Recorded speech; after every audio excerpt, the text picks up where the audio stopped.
Kita tahu bahwa Allah Subhanahu wa taala menciptakan banyak para malaikat. Tentu salah satunya adalah karena mereka adalah tentara-tentara Allah Subhanahu wa taala. Dan Allah ciptakan malaikat itu tidak memiliki hawa nafsu. Artinya mereka tugasnya hanya melaksanakan seluruh perintah Allah dan tidak pernah bermaksiat kepada Allah. Wa yaf'aluna ma yu'mar. Mereka hanya melaksanakan apa yang diperintahkan Allah Subhanahu wa taala. Lah malaikat-malaikat itu ditugaskan banyak sekali. Ada yang ditugaskan menurunkan wahyu seperti malaikat Jibril. Ada yang ditugaskan untuk menurunkan hujan seperti Mikail. Ada yang disuruh untuk meniup sangkakala seperti Israfil, dan ada juga yang ditugaskan untuk mencabut nyawa seperti malakul maut. Dan banyak malaikat yang Allah berikan tugas. Salah satunya adalah malaikat rahmat. Kenapa kita berhajat kepada turunnya malaikat rahmat? Dan apa tugasnya malaikat rahmat ini? Ma'asyiral muslimin yang dimuliakan Allah Subhanahu wa taala, di dalam Al-Qur'anul Karim Allah Subhanahu wa taala berfirman, "Alladzina qalu rabbuna Allah tsumma istaqamu tatanazzalu alaihimul malaikatu alla takhafu wa la tahzanu wa abshiru bil jannati allati kuntum tu'adun." Orang-orang yang mengatakan Rabb kami Allah, kemudian istiqamah dengan kata-katanya, maka hamba ini saat wafatnya akan turun malaikat, di mana malaikat-malaikat ini akan membisikkan di telinganya, jangan takut dan jangan sedih, karena Allah sudah sediakan sorga untukmu. Inilah salah satu tugas malaikat rahmat, datang kepada orang-orang pilihan Allah, orang-orang yang dicintai Allah Subhanahu wa taala dari kalangan orang-orang yang istiqamah. Mereka datang saat menjelang wafatnya, kemudian membisikkan jangan takut, jangan sedih, dan Allah sudah janjikan surga untukmu. Dalam hadis yang panjang sekali, hadis Bara bin Azib radhiyallahu anhu, saat Nabi SAW datang membawa jenazah dan para sahabatnya ke kuburan. Ketika itu sebagian para sahabat sedang menggali lubang kubur. Masalahnya lahat belum pun digali. Jadi Rasulullah harus menunggu. Lah sambil menunggu Nabi SAW mengumpulkan para sahabat, kemudian menceritakan tentang kematian seorang mukmin dan kematian orang kafir. Lah saat Nabi SAW menceritakan tentang kematian seorang mukmin, apa kata Rasul? Maka kematian seorang mukmin itu laksana tetesan air yang terakhir keluar dari mulut botol atau mulut teko. Sangat pelan, halus, dan sangat menyenangkan.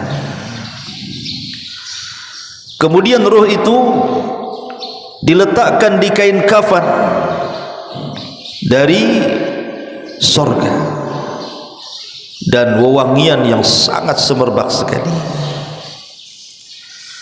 Lah saat ruh itu dikeluarkan dan hendak dimasukkan ke dalam kafan sorga itu, maka datanglah malakul maut yang hanya tugasnya mencabut nyawa saja. Tetapi di sana ada malaikat-malaikat yang menemani malaikat maut, itulah yang disebut dengan malakur rahman. Ya ayyatuhan nafsul mutmainnah, irji'i ila rabbiki radiyatan mardiyah. Keridhaan Allah Azza wa Jal, dan juga kepada kemuliaan Allah Azza wa Jal. Kemudian dikatakan la takhafu wa la tahzanu wa abshiru bil jannati allati kuntum tu'adun. Jangan takut, jangan sedih, karena engkau sudah dijanjikan surga. Maka roh itu keluar seperti tetesan air yang terakhir yang keluar dari mulut teko. Begitu lafaz hadis Bara bin Azib.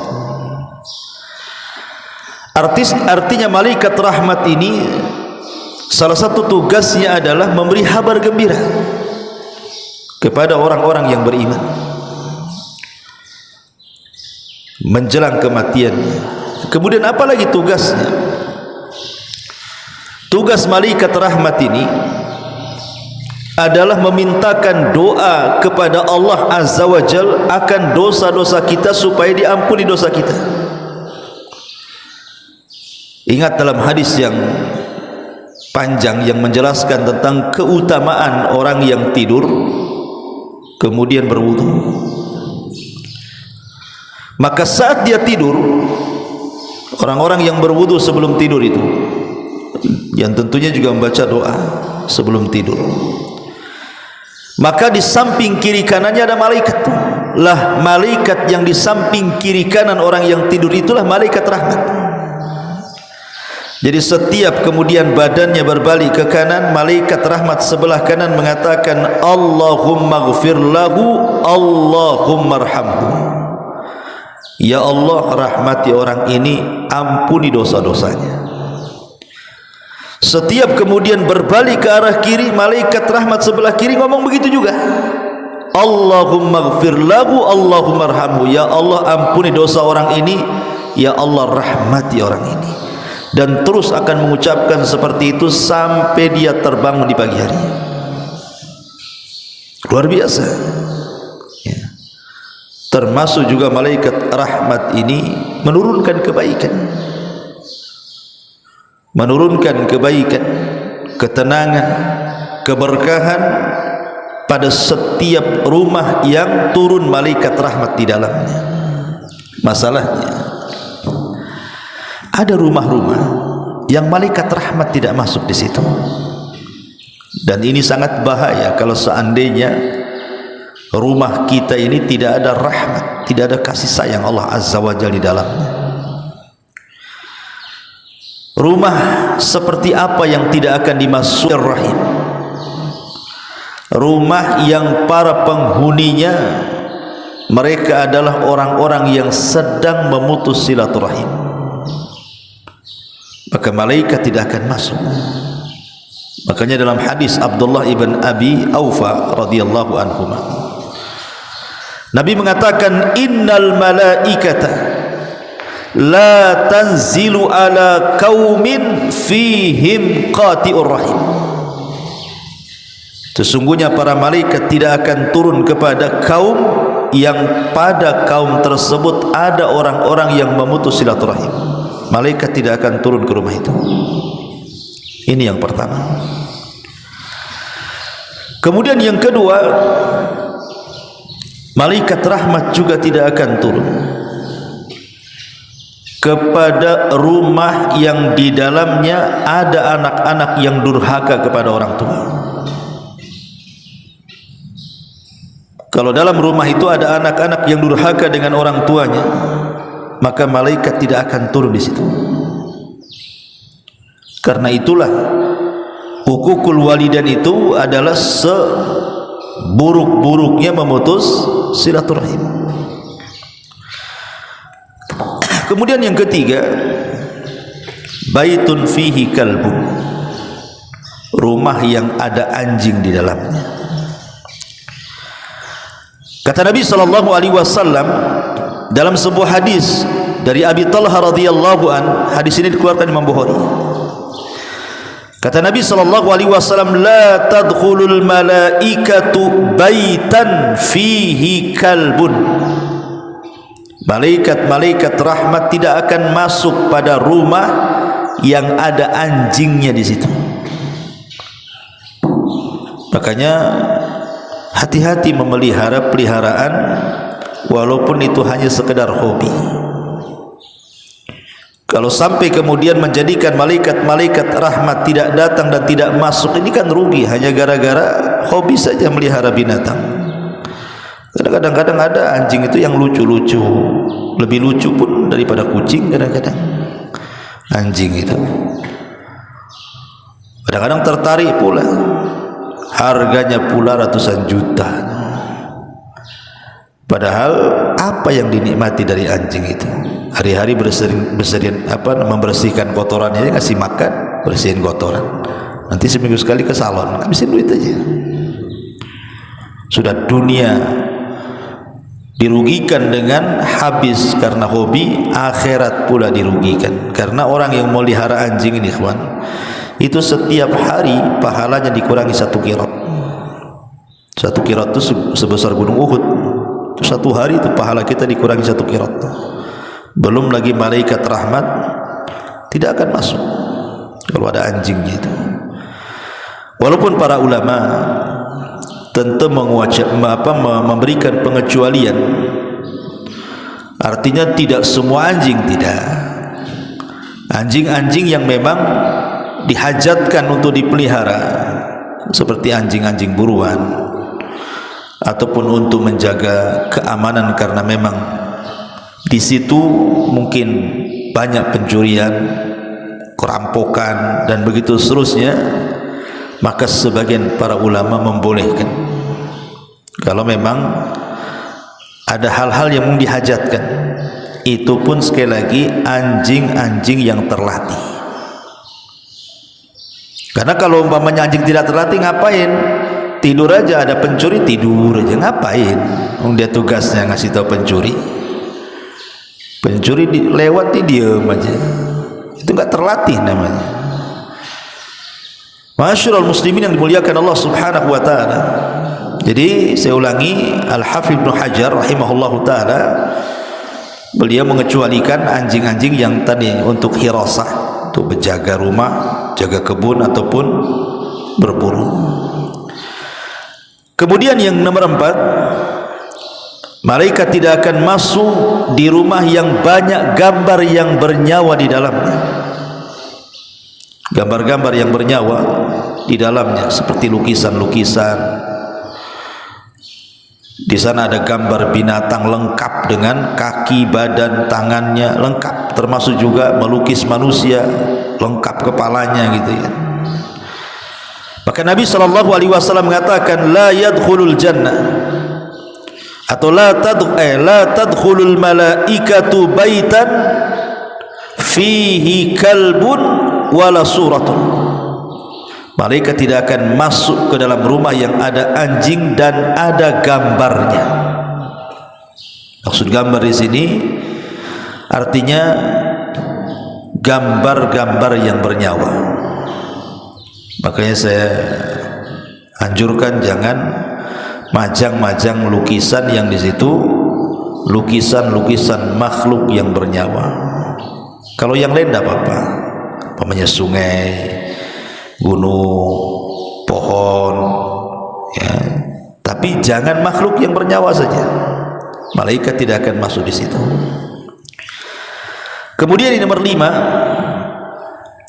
malaikat tidak akan masuk ke rumah yang penghuninya itu suka memakan harta anak yatim. Seperti yang saya contohkan, umpamanya ada bapak meninggal, melahirkan anak yatim yang belum balik, meninggalkan harta. Namanya anak yatim, apalagi masih bayi atau belum balik, kan belum pandai memegang harta.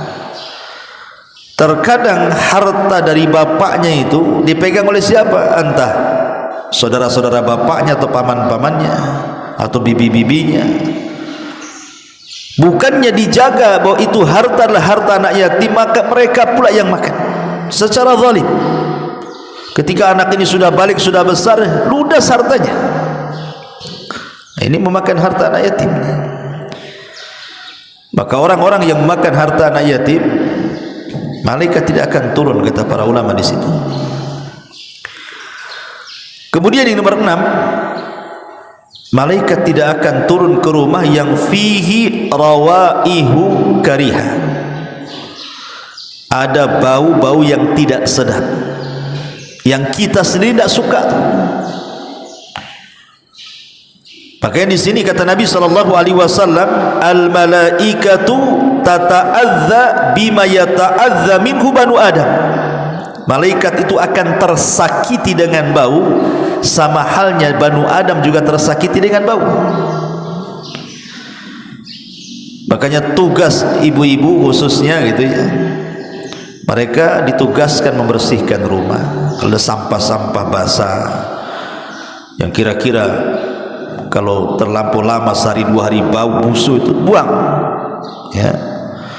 Karena malaikat tidak suka ke rumah yang banyak baunya di situ. Jangankan malaikat, kita pun tak suka, apalagi malaikat.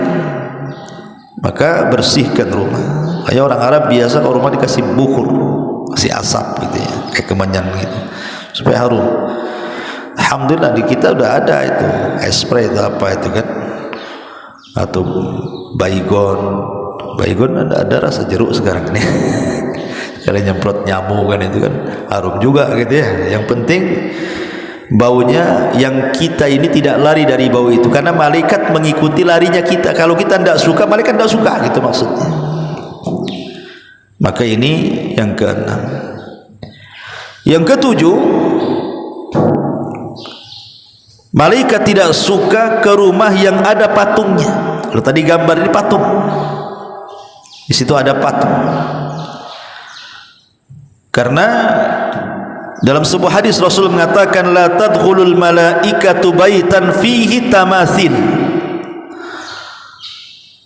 Malaikat tidak akan masuk di rumah-rumah yang ada patung-patungnya itu. Jadi baik gambar ataupun patung-patung yang bernyawa, entah patung binatang atau patung manusia, malaikat tidak akan masuk di situ.